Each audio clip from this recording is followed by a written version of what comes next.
Okay, this is where I've got to with the graffiti. Now, I think the actual composition is going to end with that, like, so I don't want to mess anything else up, because every time you do a little new thing, there's a chance you're going to just fuck it up. So I'm going to cut my losses here on this and call it a day. No, that's probably the biggest graph thing and most condensing I've ever tried to do, and I don't think it's come out too, but I've still got to outline a little bit more of the black, go over the black again, because I've just tied it in with a bit of green to tie into the face. Put a bit of a cityscape in old school graph style, hit it with a few lights. Not 100% on it, but I think it all works in context with what it is, kind of thing with graph like. Put a little spray can nozzle on top of the end, make a little can and a little crown. So graph writers have on there. Amic's a graph writers tag. I did the designs myself, but there is somebody that writes Amic. It's just a word I chose to write on it. A killing frenzy, rampaging killing frenzy, not a bad word, so I thought I'd use it. And it's got nice letters in for a tag as well, so that's why I used that. I mean, now I've used a colour wheel on this as well, because I didn't want to have things clashing with the red. I've tried to use colours that sort of work well with the red and the blue of the alien head and stuff like that.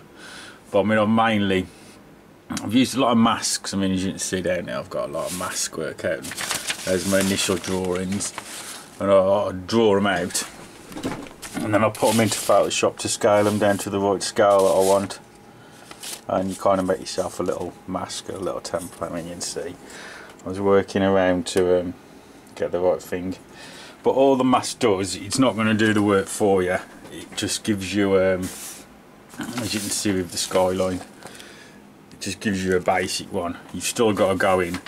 There's no way of getting around something this small, I don't think. I mean, to not go in with a paintbrush to get the lines crisp you want. I mean, I've got a micron as well, and it's pretty small airbrush, and you can't really line work with it, so you've still got to go in the brush. If you're not comfortable using the brush, you've got no chance with this kind of thing. I mean, I've got a background in graph, so it helps, and I've got an art background anyway.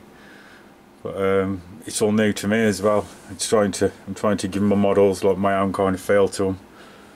As I said, as you can see, still lots to do on it. I don't know what I'm going to do on that side yet. I mean, I think this is going to be the front as well. Keep this as the back. There's a little sort of eye candy surprise like.